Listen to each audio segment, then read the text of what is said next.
121 സങ്കീർത്തനം വാക്യപ്രതിവാക്യമായി വായിക്കാം. 121 കീർത്തനം വാക്യപ്രത്യുത്തരವಾಗಿ ನಾವು ಓದೋಣ. ഞാൻ എൻ്റെ കണ്ണ് പർവ്വതങ്ങളിലേക്ക് ഉയർത്തുന്നു, എനിക്ക് സഹായം എവിടെ നിന്ന് വരും? ಭೂಮಿ ಆಕಾಶಗಳನ್ನು ನಿರ್ಮಿಸಿದ ಯೆಹೋವನಿಂದಲೇ ನನ್ನ ಸಹಾಯವು ಬರುತ್ತದೆ. നിന്റെ കാൽ വഴുതുവാൻ അവൻ സമ്മതിക്കുകയില്ല, നിന്നെ കാക്കുന്നവൻ മയങ്ങുകയുമില്ല. ಈಗ ಇಸ್ರಾಯೇಲರನ್ನು ಕಾಯುವಾತನು ತೂಕಡಿಸುವುದಿಲ್ಲ, ನಿದ್ರಿಸುವುದಿಲ್ಲ. യഹോവ നിന്റെ പരിപാലകൻ, യഹോവ നിന്റെ വലതുഭാഗത്ത് നിനക്ക് തണൽ. ಹಗಲಲ್ಲಿ ಸೂರ್ಯನು ഇരുളಲ್ಲಿ ചന്ദ്രನು ನಿನ್ನನ್ನು ಬಾಧಿಸುವುದಿಲ್ಲ. യഹോവ ഒരു ദോഷവും തട്ടാതെ വണ്ണം നിന്നെ പരിപാലിക്കും, അവൻ നിന്റെ പ്രാണനെ പരിപാലിക്കും. ಯೆಹೋವನ್ ನೀನು ಹೋಗುವಾಗಲೂ ಬರುವಾಗಲೂ ಇಂದಿನಿಂದ ಸದಾಕಾಲವೂ ಯೆಹೋವನು ನಿನ್ನನ್ನು ಕಾಪಾಡುವನು. ആമേൻ. സ്തോത്രം. ഒരു വാക്ക് നമുക്ക് ഈ സങ്കീർത്തനത്തെ വെച്ച് പ്രാർത്ഥിക്കാം. ദൈവം നമ്മളോട് സംസാരിക്കേണ്ടത്. കീർത്തനയൊಂದಿಗೆ ನಾವು ಪ್ರಾರ್ಥನೆ ಮಾಡೋಣ. ದೇವರು ನಮ್ಮೊಂದಿಗೆ ಮಾತನಾಡಲಿ. പരിശുദ്ധനായ ഞങ്ങളുടെ ദൈവമേ, സ്വർഗീയ നല്ല കർത്താവേ, ಪರಿಶುದ್ಧನಾದ ಒಳ್ಳೆ ತಂದೆಯೇ, ಸ್ವರ್ಗೀಯ ಕರ್ತನೇ, ഈ ആഴ്ചവട്ടത്തിന്റെ 1-ാം ദിവസം കർത്താവിനെ സത്യത്തിലും ആത്മാവിലും ആരാധിക്കാൻ ഈ തിങ്കള ಮೊದಲನೇ ವಾರದಲ್ಲಿ ನಿನ್ನನ್ನು ಸತ್ಯದಲ್ಲೂ ಆತ್ಮದಲ್ಲೂ ಆರಾಧನೆ ಮಾಡಲಿಕ್ಕೆ കർത്താവ് ഞങ്ങളെ ബലപ്പെടുത്തിയത് ഓർത്ത് നന്ദി ചൊല്ലുന്നു. കർത്താവേ, ಕರ್ತನೇ, ನಿನ್ನ ಬಲಪಡಿಸಿದ ಕೃಪೆಗಾಗಿ ನಿನ್ನ ಕೃತಜ್ಞತೆ ಸಲ್ಲಿಸುತ್ತೇವೆ. ഈ സങ്കീർത്തനത്തെ അങ്ങയുടെ പാദപീഠത്തിലേക്ക് ഞങ്ങൾ വെക്കുകയാണ്. ಈ ಕೀರ್ತನೆ ನಿನ್ನ ಪಾದಪುಟದಲ್ಲಿ ಒಪ್ಪಿಸಿಕೊಡುತ್ತೇನೆ. ഞങ്ങളോട് ഇന്ന് പകൽക്കാലം സംസാരിക്കുമാറാകണമേ. ನಮ್ಮೊಂದಿಗೆ ಮಾತನಾಡು. നിന്റെ വചനത്തിന്റെ ആഴങ്ങളിലേക്ക് ഞങ്ങളെ ഇറക്കണമേ. ನಿನ್ನ ವಾಕ್ಯದ ಆಳಕ್ಕೆ ನಮ್ಮನ್ನು ಇಳಿಸಬೇಕು. അത് ഞങ്ങളുടെ ജീവനും ശക്തിയും ആത്മാവുമായി ഞങ്ങളുടെ ജീവിതത്തിൽ അത് പരിണമിക്കുവാൻ തക്കവണ്ണം ഇടയാക്കുമാറാകണമേ എന്ന് പ്രാർത്ഥിക്കുന്നു. ಜೀವಕ್ಕೆ ಸಾರವು ಆತ್ಮದಲ್ಲಿ ಶಕ್ತಿಯನ್ನು ಉಂಟು ಮಾಡುವುದಾಗಿರಲಿ ಅಂತ ಪ್ರಾರ್ಥನೆ ಮಾಡುತ್ತೀವಿ. പ്രാർത്ഥന കേട്ടതിനായി സ്തോത്രം. യേശു ക്രിസ്തുവിന്റെ വിലയേറിയ നാമത്തിൽ തന്നെ. യേശു ക്രിസ്തുവിನ ಬೆಲೆಯುಳ್ಳ ನಾಮದಲ್ಲಿ ಬೇಡಿಕೊಳ್ಳುತ್ತೇನೆ ತಂದೆ. ಆಮೆನ್. 121 സങ്കീർത്തനത്തെ കുറിച്ച് പറയുമ്പോൾ അത് ഒരു വാഗ്ദത്ത സങ്കീർത്തനമാണ്. 121 കീർത്തನೆ ಒಂದು ವಾಗ್ದಾನ ಕೀರ್ತನೆ ಆಗಿದೆ. അതിലെ പല വാക്യങ്ങളും നമ്മൾക്ക് തരുന്ന ഓരോ വാഗ്ദത്തങ്ങളാണ്. ಇದರಲ್ಲಿ ಅನೇಕ ವಾಗ್ದಾನಗಳು ನಮಗೆ ಕೊಡಲ್ಪಟ್ಟಂತ ಒಂದು ವಾಗ್ದಾನವಾಗಿರುತ್ತದೆ. ഞാൻ ഇന്ന് പോൽക്കാലം ഞാൻ അതിൽ നിന്ന് സംസാരിക്കാൻ പോകുന്നത് 4-ാം വാക്യമായ ഇസ്രായേലിന്റെ പരിപാലകൻ മയങ്ങുകയില്ല, ഉറങ്ങുകയുമില്ല. ಈ ದಿನ ನಾನು ಮಾತನಾಡಲಿಕ್ಕಿರೋ ವಿಷಯವೇನೆಂದರೆ, ಈಗ ಇಸ್ರಾಯೇಲರನ್ನು ಕಾಯುವಾತನು ತೂಕಡಿಸುವುದಿಲ್ಲ, ನಿದ್ರಿಸುವುದಿಲ್ಲ. ആമേൻ. സ്തോത്രം. ഇസ്രായേലിന്റെ പരിപാലകൻ തന്നിൽ ആശ്രയിക്കുന്ന, വചനമനുസരിക്കുന്ന, പ്രാർത്ഥിക്കുന്ന ഒരുവന് വേണ്ടി നമ്മുടെ ദൈവം ഉറങ്ങുകയുമില്ല, മയങ്ങുകയുമില്ല. ಇಸ್ರಾಯೇಲರ ದೇವರು ಆತನು ಪ್ರಾರ್ಥಿಸುವ ದೇವರು, ಆತನು ತೂಕಡಿಸುವುದಿಲ್ಲ, ನಿದ್ರಿಸುವುದಿಲ್ಲದವನಾಗಿದ್ದಾನೆ. അവൻ നമ്മെ പരിപാലിക്കുന്ന ദൈവമാണ്. ಆತನು ನಮ್ಮನ್ನು ಪರಿಪಾಲಿಸುವ ದೇವರಾಗಿದ್ದಾನೆ. അതിനെ ആസ്പദമാക്കി ഒരു വാക്യം വായിക്കാൻ ഞാൻ ആഗ്രഹിക്കുന്നു. ಅದರ ಕುರಿತಾಗಿ ಒಂದು ವಾಕ್ಯವನ್ನು ಓದಲಿಕ್ಕೆ ನಾನು ಇಷ್ಟಪಡುತ್ತೇನೆ. എക്സോഡക്സ് 13, 21, 22 വാക്യങ്ങൾ. ವಿಮೋಚನ ಕಾಂಡ 13, 21 to 22. അവർ പകലും രാവും യാത്ര ചെയ്യുവാൻ തക്കവണ്ണം അവർക്ക് വഴി കാണിക്കേണ്ടതിന് പകൽ മേഘസ്തംഭത്തിലും അവർക്ക് വെളിച്ചം കൊടുക്കേണ്ടതിന് രാത്രി അഗ്നിസ്തംഭത്തിലും യഹോവ അവർക്ക് മുമ്പായി പോയിക്കൊണ്ടിരുന്നു. പകൽ മേഘസ്തംഭവും രാത്രി അഗ്നിസ്തംഭവും ജനത്തിന്റെ മുമ്പിൽ നിന്ന് മാറിയതുമില്ല. ಯೆಹೋವನು ಹಗಲಿನ ಹೊತ್ತಿನಲ್ಲಿ ದಾರಿ ತೋರಿಸುವುದಕ್ಕೆ ಮೇಘಸ್ತಂಭವಾಗಿಯೂ ರಾತ್ರಿಯಲ್ಲಿ ವೇಳೆ ಬೆಳಕು ಕೊಡುವುದಕ್ಕೆ ಅಗ್ನಿಸ್ತಂಭವಾಗಿ ಇದ್ದನು. ಅವರ ಮುಂಭಾಗದಲ್ಲಿ ಹೋದನು. ഈ വേദഭാഗം നമ്മൾ വായിക്കുമ്പോൾ നമുക്ക് എല്ലാവർക്കും അറിയാവുന്ന ഒരു കാര്യമാണ്, ഇസ്രായേൽ ജനത്തെ, ഈ വാക്യವನ್ನು ಓದುವಾಗ ನಾವು ನೆನೆಸ್ತೀವಿ, ഇസ്രായേൽ ಜನರನ್ನು ഫറവോന്റെ അടിമത്തത്തിൽ നിന്ന് മോശ മോചിപ്പിച്ചു കൊണ്ടുവരുന്ന ഒരു ಫರೋಹನ ಗುಲಾಮತನದಿಂದ ಮೋಶೆಯು ವಿಮೋಚಿಸಲ್ಪಡುವಾಗ ദൈവം അവരെ പരിപാലിക്കുന്നത് നമുക്കിവിടെ കാണാൻ കഴിയും. ದೇವರು ಅವರನ್ನು ಪರಿಪಾಲಿಸುವುದನ್ನು ಇಲ್ಲಿ ನೋಡಲಿಕ್ಕೆ ಸಾಧ್ಯವಾಗುತ್ತದೆ. ഏകദേശം 6 ലക്ഷം പുരുഷന്മാരും അവരുടെ സ്ത്രീകളും കുട്ടികളും അടങ്ങുന്ന ഒരു വലിയ ജനസമൂഹത്തെ മോശ മിസ്രൈമിൽ നിന്ന് കൂട്ടിക്കൊണ്ടുവരുമ്പോൾ ഇസ്രായേലിൻ്റെ ദൈവമായ യഹോവ അവർക്ക് പകൽ മേഘസ്തംഭമായും രാത്രി അഗ്നിസ്തംഭമായും അവരെ പരിപാലിക്കുന്നത് കാണാൻ ഇവിടെ കഴിയും. 6 ಲಕ್ಷ ಪುರುಷರು, ಹೆಣ್ಮಕ್ಕಳು ಅಥವಾ ಮಕ್ಕಳನ್ನು ಸೇರಿಸಿ ಫರೋಹನ ಕೈಯಿಂದ ಆತನು ಬಿಡಿಸುವುದಕ್ಕಾಗಿ ಮೋಶೆ ಕಳಿಸಲ್ಪಟ್ಟಾಗ അവർ ചെങ്കടലിന്റെ തീരത്ത് ഇപ്പോൾ വന്ന് നിൽക്കുകയാണ്. ಅವರು ಇದು ಕೆಂಪು ಸಮುದ್ರದ ಬದಿಯಲ್ಲಿ ಅವರು ಬಂದು ನಿಂತುಕೊಂಡಿದ್ದಾರೆ. ഫെലിസ്ത്യ ദേശത്തു കൂടി അവരെ കൊണ്ടുവരാമായിരുന്നു, പക്ഷേ യുദ്ധം അവർ കണ്ടിട്ടില്ല. അപ്പൊ യുദ്ധം കണ്ട് ഭയപ്പെട്ട് അവർ പിന്തിരിഞ്ഞു പോകുമോ എന്ന് ഭയപ്പെട്ട് ಅದು ಫಿಲಿಸ್ಟಿಯರ ಯುದ್ಧವು ಅವರು ಕಂಡಿರಲಿಲ್ಲ. ಅದನ್ನು ಕಂಡ್ರೆ ಅವರು ಹಿಂತಿರುಗಿ ಹೋಗ್ತಾರೆ ಅಂತೇಳಿ ನೆನೆಸಿ അതുകൊണ്ട് അവർ ചെങ്കടലിന്റെ തീരത്തുള്ള മരുഭൂമിയിൽ അവരെ ചുറ്റിച്ച് ಅವರು ಕೆಂಪು ಸಮುದ್ರದ ಮರುಭೂಮಿಯಲ್ಲಿ ಅವರನ್ನು ಸುತ್ತುಗೊಳಿಸಿ ചെങ്കടലിന്റെ തീരത്ത് അവർ വന്നെത്തിയിരിക്കുകയാണ്. ಕೆಂಪು ಸಮುದ್ರದ ಬದಿಯಲ್ಲಿ ಅವರು ಬಂದು ಇಳ್ಕೊಂಡ್ರು. എന്നാൽ ദൈവമായ യഹോവ, ಕರ್ತನಾದ ಯೆಹೋವನು ഫറവോന്റെ ഉള്ളം കഠിനമാക്കിയതിനു ശേഷം, ಫರೋಹನ ಹೃದಯವು ಕಠಿಣವಾದ ನಂತರ ഇവരെ പിന്തുടരുവാൻ ഫറവോന്റെ ഉള്ളത്തിൽ പ്രേരണ കൊടുത്തു. ಅವರ ಹಿಂಬಾಲಿಸುವುದಕ್ಕಾಗಿ ಫರೋಹನ ಹೃದಯದಲ್ಲಿ ಅವರು ಕಾರ್ಯ ಮಾಡಿದರು. ഇവരെ വിട്ടയച്ചത് അവർക്ക് വലിയ നഷ്ടമാണ്. കാര്യം ಅವರನ್ನು ಬಿಟ್ಟರೆ ಇವರಿಗೆ ದೊಡ್ಡ ನಷ್ಟವಾಗುತ್ತದೆ. അവർ ഊഴിയവേല ചെയ്യിച്ച് ഫറവോന്റെ അടിമത്തത്തിൽ അവർ കിടക്കുകയായിരുന്നു. ಅವರು ಸೇವೆ ಮಾಡಿ ಫರೋಹನ ಗುಲಾಮತನದಲ್ಲಿದ್ದಂತ ವ್ಯಕ್ತಿಗಳು. എന്നാൽ യഹോവയായ ദൈവത്തിന് ഒരു ഉദ്ദേശം കൂടി ഉണ്ട്. ಯೆಹೋವ ದೇವರಿಗೆ ಒಂದು ಉದ್ದೇಶ ಕೂಡ ಇತ್ತು. ഇതോടുകൂടി ഫറവോനെ മൊത്തത്തിൽ നശിപ്പിച്ച് കളയണമെന്ന് ദൈവം തീരുമാനിച്ചു. ಇದರ ಮೂಲಕವಾಗಿ ಫರೋಹನನ್ನು ಸಂಪೂರ್ಣವಾಗಿ ಸಂಹಾರ ಮಾಡಬೇಕೆಂತ ನೇಮಿಸಿದರು. ജനം പുറകോട്ട് തിരിഞ്ഞു നോക്കിയപ്പോൾ ಜನರು ಹಿಂದೆ ತಿರುಗಿ ನೋಡಿದಾಗ ഫറവോനും സൈന്യവും തന്നെ പിന്തുടരുന്നത് കാണുവാനിടയായി. ಫರೋಹನು ತನ್ನ ಸೈನ್ಯವು ಹಿಂತಿರುಗಿದನ್ನು ನೋಡಲಿಕ್ಕೆ ಸಾಧ್ಯವಾಯಿತು. അപ്പോൾ ജനം നിലവിളിക്കാൻ തുടങ്ങി. ಜನರು ಕರೀಲಿಕ್ಕೆ ಪ್ರಾರಂಭಿಸಿದರು. അപ്പോൾ മോശയോട് ദൈവം പറഞ്ഞു, നിന്റെ കയ്യിൽ വടിയുണ്ടല്ലോ, അധികാരത്തിന്റെ വടി, അത് ചെങ്കടലിന് നേരെ നീട്ടുക എന്ന് കൽപ്പിച്ചു. ಮೋಶೆಗೆ ಹೇಳಿದ್ರು, ನಿನಗೆ ಅಧಿಕಾರದ ಕೋಲನ್ನು ಕೊಟ್ಟಿರಲ್ಲ, ಆ ಕೋಲನ್ನು ಕೆಂಪು ಸಮುದ್ರ ಮುಂದೆ ಚಾಚು ಎಂಬುದಾಗಿ ಹೇಳಿದ್ರು. വത്സല്യ ദൈവജനമേ, ಪ್ರಿಯ ದೇವಜನರೇ, നമുക്കൊരു അധികാരം ദൈവം തന്നിട്ടുണ്ട്. ನಮಗೆ ದೇವರೊಂದು ಅಧಿಕಾರವನ್ನು മോശയ്ക്ക് കൊടുത്തതുപോലെ ಮೋಶೆಗೆ ಕೊಟ್ಟ ಹಾಗೆ ഒരു അധികാരം, ಒಂದು ಅಧಿಕಾರ നമുക്കും തന്നിട്ടുണ്ട്. ನಮಗೂ ಕೊಟ್ಟಿದ್ದಾರೆ. അത് നമ്മുടെ പ്രാർത്ഥനയിലൂടെയും ನಮ್ಮ ಪ್ರಾರ್ಥನೆಯಲ್ಲಿಯೂ വിശ്വാസത്തിലൂടെയും ವಿಶ್ವಾಸದೊಂದಿಗೂ നമ്മുടെ പ്രതികൂലങ്ങൾക്ക് നേരെ ನಮ್ಮ നീട്ടുമ്പോൾ ಪ್ರತಿಕೂಲಕ್ಕೆ ನೇರವಾಗಿ അത് നമ്മളെ പിൻവാങ്ങിപ്പോകും. ಅದು ನಮ್ಮ ಹಿಂದಾಗಿ ಹೋಗುತ್ತದೆ. ശത്രു ഒരു വഴിയായി കടന്നു വരും. ಶತ್ರು ಒಂದು ದಾರಿಯಾಗಿ ಬರುತ್ತದೆ. എന്നാൽ നമ്മൾ പ്രാർത്ഥിക്കുമ്പോൾ ನಾವು ಪ್ರಾರ್ಥನೆ ಮಾಡುವಾಗ അവൻ 7 വഴിയായി ചിതറിപ്പോകും. ಅದು 7 ದಾರಿಯಾಗಿ ಅದು ಓಡಿ ಹೋಗುತ್ತಾನೆ. പലപ്പോഴും നമ്മൾക്ക് വചനം അറിയാത്തത് കൊണ്ടും ಅನೇಕ ಸಾರಿ ನಮಗೆ ವಾಕ್ಯ ಗೊತ್ತಿಲ್ಲದೆ ಇರುವುದರಿಂದ നമ്മൾ ഇടറിപ്പോകാറുണ്ട്. ನಾವು ಬಿದ್ದು ಹೋಗ್ಲಿಕ್ಕೆ ಸಾಧ್ಯತೆ ಉಂಟು. പ്രതികൂലങ്ങൾ കടന്നു വരുമ്പോൾ, ಪ್ರತಿಕೂಲ ದಾಟಿ ಬರುವಾಗ, പ്രശ്നങ്ങൾ കടന്നു വരുമ്പോൾ, ಪ್ರಶ್ನೆಗಳು ದಾಟಿ ಬರುವಾಗ നമ്മൾ ഭയപ്പെടാറുണ്ട്. ನಾವು ಭಯಪಡುವುದುಂಟು. എന്നാൽ നമ്മുടെ ഉള്ളത്തിൽ വചനമുണ്ടെങ്കിൽ, ನಮ್ಮೊಳಗೆ ವಾಕ್ಯ ಇರುವಾಗ അത് നമുക്ക് ഭയപ്പെടേണ്ട കാര്യമില്ല. ಭಯಪಡುವಂತ ಕಾರ್ಯವಿಲ್ಲ.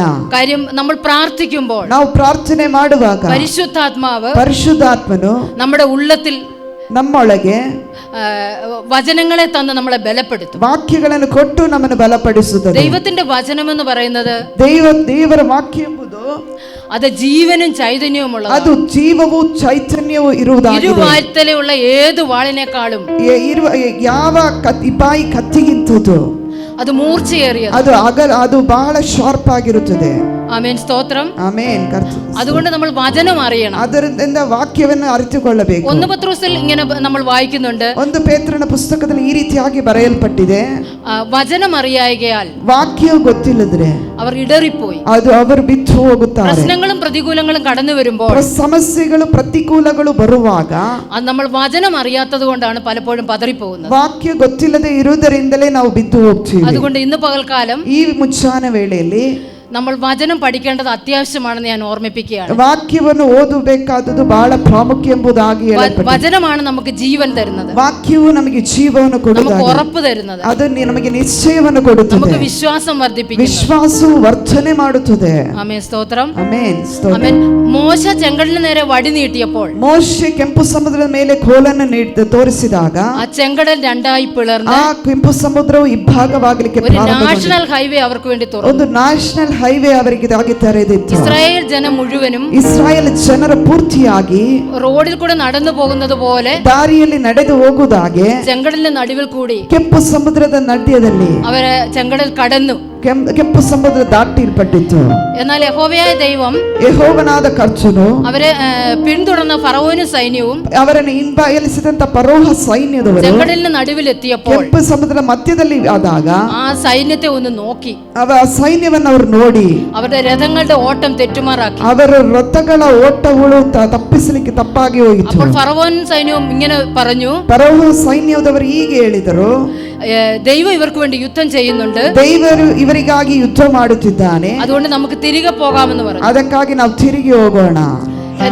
എന്നാൽ ಏನಂದ್ರೆ മോശയും ജനവും അക്കരയിൽ എത്തിയ ശേഷം ಮೋಶೆಯು ಜನರು ಆ ದಡಕ್ಕೆ ಸೇರಿದ ನಂತರ മോശയോട് ദൈവം കൽപ്പിച്ചു, ಮೋಶೆಗೆ ದೇವರು ಕಟ್ಟಳೆ വീണ്ടും തന്റെ വടി കടലിന് നേരെ നീട്ടാൻ പറഞ്ഞു. ತಿರುಗಿ ಆ ಕೋಲನ್ನು ಕೆಂಪು ಸಮುದ್ರದ ಮೇಲೆ ತೋರಿಸು ಅಂತೇಳಿ. ചെങ്കടൽ രണ്ടും മതിലായി നിൽക്കണമെങ്കിൽ ಎರಡು ಕೆಂಪು ಸಮುದ್ರ ಎರಡು ಗೋಡೆ ಅಡ್ಡಗೋಡೆಯಾಗಿ അത് ನಿಲ್ಬೇಕು. ഒരു ഐസ് കട്ട പോലെ ആയിരിക്കണം. ಅದು ಐಸ್ ಕಟ್ಟೆ ಆಗಿರಬಹುದಿತ್ತು. ഒരു നിമിഷം കൊണ്ട് അതെല്ലാം ಒಂದು ನಿಮಿಷ ಅದಲ್ಲ, വെള്ളമായിട്ട് മാറി ಅದು ನೀರಾಗಿ ಮಾರ್ಪಟ್ಟಿತ್ತು. അത് ചെങ്കടൽ പൂർവ്വസ്ഥിതിയിലായി. ಕೆಂಪು ಸಮುದ್ರವು ಪೂರ್ವ ಸ್ಥಿತಿಗೆ ಬಂದಿತ್ತು. ഫറവോനെ സൈന്യത്തെയും ಫರೋಹ ಸೈನ್ಯವನ್ನು ചെങ്കടലിൽ ദൈവം തെള്ളിയിട്ടു. ಫರೋಹ ಸೈನ್ಯವನ್ನು ಕೆಂಪು ಸಮುದ್ರದಲ್ಲಿ ಮುಳುಗಲಿಕ್ಕೆ ಹೋಯ್ತು ಜನರು. പ്രിയമുള്ളവരെ, ಪ್ರಿಯ ಜನರೇ, നമ്മുടെ അധികാരം, ನಮ್ಮ ಅಧಿಕಾರ, ഒരു ദൈവജനത്തിന് തന്നിരിക്കുന്ന അധികാരത്തെ കുറിച്ച് നമ്മൾ മനസ്സിലാക്കിയാൽ ദൈവ മಕ್ಕಳಿಗೆ ದೇವರು ಕೊಟ್ಟಂತ ಅಧಿಕಾರದ ಕುರಿತು നമ്മൾ ಅರಿತುಕೊಳ್ಳಬೇಕು. ഇങ്ങനെ ഇരിക്കുകയില്ല. ಹೀಗೆ ನಾವು ಕುತ್ಕೊಳ್ಳುವುದಿಲ್ಲ. നമ്മുടെ പ്രാർത്ഥന, ನಮ್ಮ ಪ್ರಾರ್ಥನೆ, നമ്മുടെ ഓരോ കാര്യങ്ങളിലും ನಮ್ಮ ಒಂದೊಂದು ಕಾರ್ಯದಲ್ಲೂ ദൈവത്തിന്റെ ശക്തി വ്യാപരിക്കുന്നത് നമുക്ക് കാണാൻ കഴിയും. ದೇವರ ಶಕ್ತಿಯು ಆವರಿಸುವುದನ್ನು ನಾವು ನೋಡ್ಲಿಕ್ಕೆ ಸಾಧ್ಯ ಉಂಟು. ആമേൻ. ಆಮೆನ್. അതുപോലെ തന്നെ നമുക്ക് വേണ്ടുന്ന ഒരു കാര്യമാണ് വിശ്വാസം. ಅದೇ ರೀತಿ ನಮಗೆ ಬೇಕಾದ ಒಂದು ಕಾರ್ಯ ಅಂದ್ರೆ ವಿಶ್ವಾಸ. എന്റെ നീതിമാൻ വിശ്വാസത്താൽ ജീവിക്കുമെന്ന് ദൈവവചനം പറയുന്നു. ನನ್ನ ನೀತಿವಂತನು ವಿಶ್ವಾಸದಲ್ಲಿ ಜೀವಿಸುತ್ತಾನೆ ಎಂಬುದಾಗಿ ಹೇಳಲ್ಪಟ್ಟಿದೆ. നമുക്ക് വിശ്വാസമില്ല എങ്കിൽ, ನಮಗೆ ವಿಶ್ವಾಸ ಇಲ್ಲದಿದ್ದರೆ ഒന്നും സംഭവിക്കത്തില്ല. ಏನು ಸಂಭವಿಸುವುದಿಲ್ಲ. എത്ര പ്രാർത്ഥിച്ചാലും, ಎಷ್ಟೇ ಪ್ರಾರ್ಥನೆ ಮಾಡಿದರೂ വിശ്വാസം നമുക്ക് വേണം. ವಿಶ್ವಾಸವು ನಮಗೆ ಬೇಕು. വിശ്വാസം ഉണ്ടെങ്കിൽ, ವಿಶ್ವಾಸ ಇದ್ದರೆ നമ്മുടെ ഏത് വിഷയത്തിന്റെ മേലും, ಯಾವ ವಿಷಯದ ಮೇಲೂ ദൈവത്തിന്റെ പ്രവൃത്തി കാണുവാനായിട്ട് നമുക്ക് കഴിയും. ದೇವರ ಒಂದು ಕಾರ್ಯವು ನೋಡ್ಲಿಕ್ಕೆ ಸಾಧ್ಯವಾಗುತ್ತದೆ. എഫേസ്യ ലേഖനം 1:19 ഇങ്ങനെ പറയുന്നു, ಎಫೆಸ ಪತ್ರಿಕೆ 1:7 ಈ ರೀತಿಯಾಗಿ ಹೇಳಲ್ಪಟ್ಟಿದೆ, വിശ്വസിക്കുന്നവരിൽ വ്യാപരിക്കുന്ന ദൈവശക്തിയുടെ അളവറ്റ വലിപ്പം. ವಿಶ್ವಾಸದಲ್ಲಿ ಆತನು ತುಂಬಲ್ಪಟ್ಟಂತ ಅಳತೆಗೆ ಮೀರಿ ಆತನು ಕಾರ್ಯ ಮಾಡುವಂತ ಕರ್ತನು. അതുപോലെ വേറൊരു വേദഭാഗത്ത് പറയുന്നു, ಇನ್ನೊಂದು ಕಡೆ ಹೇಳಲ್ಪಟ್ಟಿದೆ, അബ്രഹാം ദൈവത്തിൽ വിശ്വസിച്ചത് അവന് നീതിയായി കണക്കിട്ടു. ಅಬ್ರಹಾಮನು ದೇವರಲ್ಲಿ ವಿಶ್ವಾಸದ ಪುರುಷನಾಗಿ ಆತನ ನೀತಿಯಾಗಿ ആ ತೋರಲ್ಪಟ್ಟಿದೆ. വേദഭാഗങ്ങളൊക്കെ നിങ്ങൾക്ക് അറിയാമെന്ന് ഞാൻ വിശ്വസിക്കുന്നു. ಅದು ಆ ವಾಕ್ಯ ಭಾಗವು ನಿಮಗೆ ಗೊತ್ತಿದೆ ಎಂಬುದಾಗಿ ನಾವು ನಂಬುತ್ತೇನೆ. അപ്പോൾ ವಿಶ್ವಸಿಸುವಂತ, പ്രാർത്ഥിക്കുന്ന, ಪ್ರಾರ್ಥನೆ ಮಾಡುವಂತ ഒരു ദൈവഭക്തനു വേണ്ടി, ಒಬ್ಬ ದೈವಭಕ್ತನ വേണ്ടി ദൈവം ചെയ്യുന്നത്, ದೇವರು ಮಾಡುವುದು നമ്മൾ ചിന്തിക്കുന്നതിലും അപ്പുറമായ കാര്യങ്ങളാണ്. ನಾವು ಯೋಚಿಸುವುದಕ್ಕಿಂತಲೂ ಮಿಗಿಲಾದ ಕಾರ್ಯವನ್ನು ಮಾಡುವ ದೇವರಾಗಿದ್ದಾನೆ. കർത്താവ് പിശാചിനെ ജയിച്ചത്, ಕರ್ತನು ಸೈತಾನನನ್ನು ಜಯಿಸಿದು വചനത്താലാണ്. ವಾಕ್ಯದಿಂದ 40 ദിവസം ഉപവാസം കഴിഞ്ഞ് 40 ದಿವಸ ಉಪವಾಸದಿಂದ മരുഭൂമിയിലായിരിക്കുമ്പോൾ ಆತನು ಮರುಭೂಮಿಯ ಮೇಲೆ ಆಗಿರುವಾಗ പിശാച് അടുത്ത് ചെന്ന് പറയുന്നുണ്ട്, ಸೈತಾನನ ಹತ್ತಿರ ಬಂದು ಹೇಳುತ್ತಾನೆ, ഈ കല്ല് അപ്പമാകാൻ കൽപ്പിക്കുക. ಈ ಕಲ್ಲನ್ನು ರೊಟ್ಟಿಯಾಗಿ ಮಾಡ್ಲಿಕ್ಕೆ ಕಲ್ಪನೆ ಕೊಡು. എന്നാൽ കർത്താവ് പറയുന്നു, ಕರ್ತನು ಹೇಳುತ್ತಾನೆ, മനുഷ്യൻ അപ്പം കൊണ്ട് മാത്രമല്ല, ಮನುಷ್ಯನ ರೊಟ್ಟಿ ತಿಂದು ಮಾತ್ರದಿಂದ ಅಲ್ಲ, ദൈവത്തിന്റെ വായിൽ നിന്ന് വരുന്ന ದೇವರ ವಾಕ್ಯದಿಂದ സകല വചനം കൊണ്ട് ജീവിക്കുന്നു. ಸಕಲ ವಾಕ್ಯದಲ್ಲಿ ಜೀವಿಸುತ್ತಾನೆ. ഒരു ദൈവ പൈതലിന് ജീവിക്കണമെങ്കിൽ, ಒಬ್ಬ ದೇವ ವ್ಯಕ್ತಿಗೆ ಜೀವಿಸಬೇಕಾದರೆ വചനത്തിന്റെ പ്രാധാന്യമാണ് നമ്മൾ ഇവിടെ. ವಾಕ್ಯದ ಪ್ರಾಧಾನ್ಯವು ಬಹಳ ಪ್ರಾಮುಖ್ಯ. അതുപോലെ തന്നെ ಅದೇ ರೀತಿಯಾಗಿ ವಿಶ್ವಾಸ അതും നമുക്ക് അത്യാവശ്യമായ ഒരു കാര്യമാണ്. ಅದು ನಮಗೆ ಅವಶ್ಯಕತೆಯಾದ കടുകുമണിയോളം വിശ്വാസം ഉണ്ടെങ്കിൽ, ಸಾಸುವೆ ಕಾಳಷ್ಟು ವಿಶ್ವಾಸ ಇದ್ದರೆ, ഈ മലയോട്, ಈ ಬೆಟ್ಟಕ್ಕೆ കടലിൽ പോയി ചാടുക എന്ന് പറഞ്ഞാൽ അത് സംഭവിക്കും. ಓಡಿ ಹೋಗಿ ಸಮುದ್ರಕ್ಕೆ ಬೀಳು ಅಂದ್ರೆ ಆಗುತ್ತದೆ. അപ്പോൾ ಹಾಗೆ ഒരു ദൈവഭക്തനും ಒಬ್ಬ ದೇವಭಕ್ತನು ವಿಶ್ವಾಸವು വചനത്തിലുള്ള ഉറപ്പും ವಾಕ್ಯದಲ್ಲಿರುವಂತ ನಿರ್ಧಾರತೆಯು അത്യാവശ്യമാണ്. ಅದು ಬಹಳ ಪ್ರಾಮುಖ್ಯ. എന്റെ കഴിഞ്ഞ നാളുകളിൽ, ಕಳೆದ ದಿವಸಗಳಲ್ಲಿ, ഒരു 6 വർഷങ്ങൾക്ക് മുമ്പ്, 6 ವರ್ಷಗಳ ಹಿಂದೆ അനവധി പ്രതികൂലങ്ങളും പ്രതിസന്ധികളും എൻ്റെ ജീവിതത്തിൽ കടന്നു വന്നിട്ടുണ്ട്. ಅನೇಕ ಅನಾನುಕೂಲ ಸಮಸ್ಯೆಗಳು ಅಥವಾ ಪರಿಸ್ಥಿತಿಗಳು ನನ್ನ ಜೀವಿತದಲ್ಲಿ ಬಂದದುಂಟು. ആ സമയങ്ങളിലൊക്കെയും ಆ ಕಾಲದಲ್ಲೆಲ್ಲ ഞാൻ വിശ്വാസത്തോടെ ദൈവസന്നിധിയിൽ പ്രാർത്ഥിച്ചു. ನಾನು ಅವಿಶ್ವಾಸದಿಂದ ದೇವರ ಸಮ್ಮುಖದಲ್ಲಿ ಪ್ರಾರ್ಥನೆ ಮಾಡಿದೆ. അതുകൊണ്ടാണ് ಅದರಿಂದಲೇ ഇന്ന് പകൽക്കാലം ಇವತ್ತು ಮುಂಚಾನೆ നിങ്ങളുടെ മധ്യത്തിൽ നിൽക്കുവാൻ ನಿಮ್ಮ ಮಧ್ಯದಲ್ಲಿ ನಿಲ್ಲುವುದಕ್ಕೆ ദൈവം എന്നെ ബലപ്പെടുത്തി. ದೇವರು ನನ್ನನ್ನು ಸಹಾಯ ಮಾಡಿದನು. ഞാൻ ആ ദിവസങ്ങളിൽ ചില പത്രങ്ങളൊക്കെ എടുത്ത് വായിക്കുമ്പോൾ ಆ ಸಮಯದಲ್ಲಿ 6 ವರ್ಷಗಳ ಹಿಂದೆ ನಾನು ಕೆಲವು ಪತ್ರಗಳನ್ನು ತೆಗೆದು ಓದುವಾಗ ചില നിസ്സാര വിഷയങ്ങൾക്ക് ಕೆಲವು ಸಾಧಾರಣ ಕಾರ್ಯಗಳಿಗೆ മനുഷ്യൻ ആത്മഹത്യ ചെയ്യുന്നത് കാണുവാൻ ಮನುಷ್ಯನು ಆತ್ಮಹತ್ಯೆ ಮಾಡುವುದನ್ನು ഞാനിപ്പോൾ എൻ്റെ ദൈവത്തെ സ്തുതിക്കും. ನಾನು ನನ್ನ ಕರ್ತನನ್ನು ಸ್ತೋತ್ರ ಮಾಡುತ್ತೇನೆ.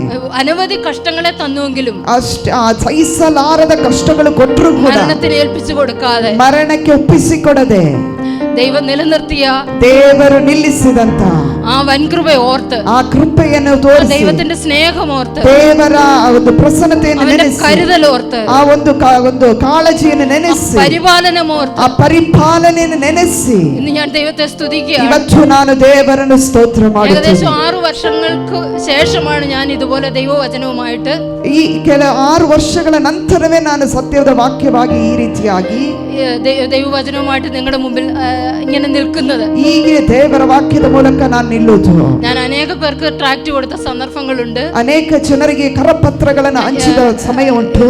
എവിടെയെങ്കിലും യാത്ര ചെയ്യുമ്പോൾ ಕೆಲವು ಪ್ರಯಾಣ ಮಾಡುವಾಗ എന്റെ ബാഗിൽ ഞാൻ ട്രാക്റ്റ് കരുതും. ನನ್ನ ಬ್ಯಾಗ್ ಅಲ್ಲಿ ನಾನು ಕರಪತ್ರಗಳನ್ನು ബസ്സിൽ അടുത്തിരിക്കുന്നവർക്ക് ഞാൻ കൊടുക്കും. ನನ್ನ ಬಸ್ಸಿನಲ್ಲಿ ಹತ್ರ ಇರುವವರಿಗೆ ಕರಪತ್ರ ബസ് സ്റ്റോപ്പിൽ നിൽക്കുമ്പോൾ ഞാൻ അവർക്ക് ഞാൻ ട്രാക്റ്റ് കൊടുക്കും. ಬಸ್ ಸ್ಟಾಪ್ ಅಲ್ಲಿ ನಿಂತುಕೊಳ್ಳುವಾಗ ಅವರಿಗೆ ನಾನು ಕರಪತ್ರಗಳನ್ನು ಹಂಚುತ್ತೇನೆ. കർത്താവ് നീതിയായി കണക്കിട്ടു. ಅದು ನನ್ನ ಕರ್ತನು ನೀತಿಯಾಗಿ ತೋರಿಸಿದನು. എന്നെ മരിച്ചു പോകേണ്ട സ്ഥാനമായിരുന്നു. ആത്മഹത്യ ചെയ്യേണ്ട സന്ദർഭങ്ങൾ അനവധി ഉണ്ടായിട്ടുണ്ട്. ಯಾವತ್ತೂ ಸತ್ತು ಹೋಗಬೇಕಾದದು ಅಥವಾ ಸಾಯಬೇಕಾದ ಪರಿಸ್ಥಿತಿ ಉಂಟಾಯಿತು. മരണത്തിന് ഏൽപ്പിച്ചു കൊടുക്കാതെ ಆಗ ಮರಣಕ್ಕೆ ಒಪ್ಪಿಸಿಕೊಡದೆ ഇന്ന് നിലനിർത്തിയ ಇವತ್ತು ನೆಲೆಸಿದ ആ വൻകൃപ ഓർത്ത് ಆ ಕೃಪೆಯನ್ನು ನೆನೆಸಿ ഞാൻ ദൈവത്തെ സ്തുതിക്കുന്നു. ದೇವರನ್ನು ಸ್ತೋತ್ರ പ്രിയ ಮಾಡುತ್ತೇನೆ. ദൈവജനമേ, ಪ್ರಿಯ ದೇವಜನರೇ, പ്രശ്നങ്ങളില്ലാത്ത മനുഷ്യരില്ല. ಸಮಸ್ಯೆ ಇಲ್ಲದ ಮನುಷ್ಯನು ಇಲ್ಲ. എല്ലാവർക്കും പ്രശ്നങ്ങളുണ്ട്. ಎಲ್ಲರಿಗೂ ಸಮಸ್ಯೆ ಉಂಟು. ലോക മനുഷ്യരെക്കാട്ടിൽ അധികം ദൈവജനത്തിന് പ്രതികൂലങ്ങളും പ്രശ്നങ്ങളും ഉണ്ട്. ಲೋಕದ ಜನರಿಗಿಂತಲೂ ದೇವರಲ್ಲಿ ಇರುವಂತಹ ವ್ಯಕ್ತಿಗಳಿಗೆ ಸಮಸ್ಯೆಗಳು ಹೋರಾಟಗಳು ಉಂಟು. എന്നാൽ ദൈവത്തിലുള്ള വിശ്വാസവും ದೇವರಲ್ಲಿ ಇರುವಂತಹ ವಿಶ್ವಾಸ, വചനത്തിലുള്ള ഉറപ്പും ವಾಕ್ಯದಲ್ಲಿರುವಂತಹ ನಿರ್ಧಾರ ഓരോ ദൈവജനത്തെയും ಆ ಒಬ್ಬೊಬ್ಬ ದೇವ ವ್ಯಕ್ತಿಯನ್ನು നിലനിർത്തുന്നത്. ಅದು ನಿಲ್ಲಿಸುತ್ತದೆ. അതുകൊണ്ട് ഇന്ന് പകൽക്കാലം ಇವತ್ತು ಮುಂಚಾನೆ നമുക്ക് ഓരോരുത്തർക്കും ನಮ್ಮೊಬ್ಬೊಬ್ಬರಿಗೂ ദൈവവചനം വായിക്കുകയും പഠിക്കുകയും ದೇವರ ವಾಕ್ಯ ಓದುವುದು ಕಲಿಯುವುದು, വിശ്വാസത്തിൽ ഉറച്ചു നിന്ന് ವಿಶ್ವಾಸದಲ್ಲಿ ದೃಢ ನಿರ್ಧಾರವಾಗಿ ನಿಂತುಕೊಂಡು മുൻപോട്ട് പോകുവാൻ ಮುಂದೆ ಹೋಗಲಿಕ್ಕೆ ദൈവം നമ്മളെ ഈ വാക്യങ്ങളാൽ സഹായിക്കട്ടെ. ದೇವರು ಈ ವಾಕ್ಯದ ಮೂಲಕ ಸಹಾಯ ನೀಡಲಿ. 2 വരി പാട്ട് 2 ಸಾಲು ಆಡಿ. ചെങ്കടൽ പിളർന്നു വഴി നടത്തും, യോർദാൻ 2 പിരിഞ്ഞു മാറും. ചെങ്കടൽ പിളർന്നു വഴി നടത്തും, യോർദാൻ 2 പിരിഞ്ഞു മാറും. എരിഹോം നിന്റെ മുമ്പിൽ ഇടിഞ്ഞു വീഴും, യേശുവിൻ നാമത്തിൽ ആർത്തിടുമ്പോൾ. എരിഹോം നിന്റെ മുമ്പിൽ ഇടിഞ്ഞു വീഴും, യേശുവിൻ നാമത്തിൽ ആർത്തിടുമ്പോൾ. ഇന്നു കണ്ട മിസ്രൈമ്യരെ കാണുകയില്ല, ഇന്നു വന്ന കഷ്ടമിനി വരികയില്ല. ഇന്നു കണ്ട മിസ്രൈമ്യരെ കാണുകയില്ല, ഇന്നു വന്ന കഷ്ടമിനി വരികയില്ല. ബാധ നിന്റെ കൂടാരത്തിൽ അടുക്കയില്ല, ബാധ നിന്റെ കൂടാരത്തിൽ അടുക്കയില്ല. നിന്റെ കാലുകൾ ഇടറുകില്ല, നിന്റെ കാലുകൾ ഇടറുകില്ല, നിന്റെ കാലുകൾ ഇടറുകില്ല, നിന്റെ കാലുകൾ ഇടറുകില്ല.